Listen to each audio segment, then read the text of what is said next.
রাধে রাধে বন্ধুরা, জয়গোপাল ব্লগসে আপনাদের সবাইকে সুস্বাগতম। আশা করছি সবাই ভালো আছেন, আমরাও ভালো আছি। তো বন্ধুরা দেখুন, আজ আমি চলে এসেছি হবিবপুর থানার অন্তর্গত মানিকোড়া গ্রামে।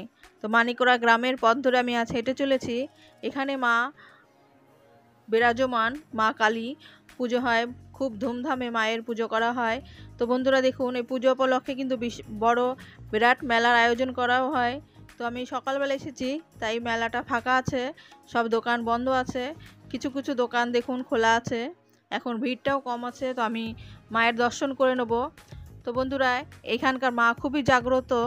পূর্ব পুরাণে কথাতে আছে, এই মাকে নাকি অনেক দিন আগে বাংলাদেশ থেকে এসে ডাকাতরা মায়ের পুজো করত।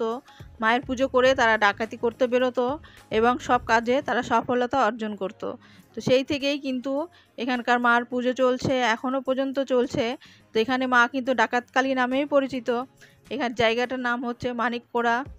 তো প্রচুর ভক্তের ঢল নামে এখানে, প্রচুর ভক্ত এসে মায়ের কাছে আসে, কিন্তু মা কিন্তু কাউকে খালি হাতে ফেরায় না।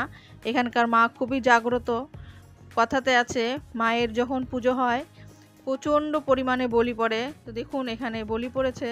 এরকম বলির অন্য আরও অনেক জায়গা আছে।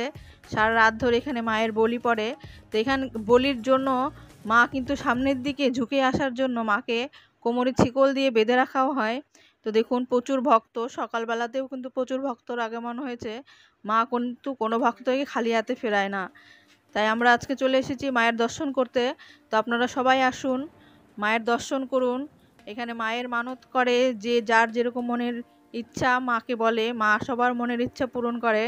তো আপনারাও আসবেন। তো আমার ভিডিওটি যদি আপনাদের ভালো লাগে তাহলে লাইক করবেন, কমেন্ট করবেন আর চ্যানেলটিকে সাবস্ক্রাইব করে সঙ্গে থাকবেন। ধন্যবাদ সবাইকে আমার ভিডিওটি দেখার জন্য।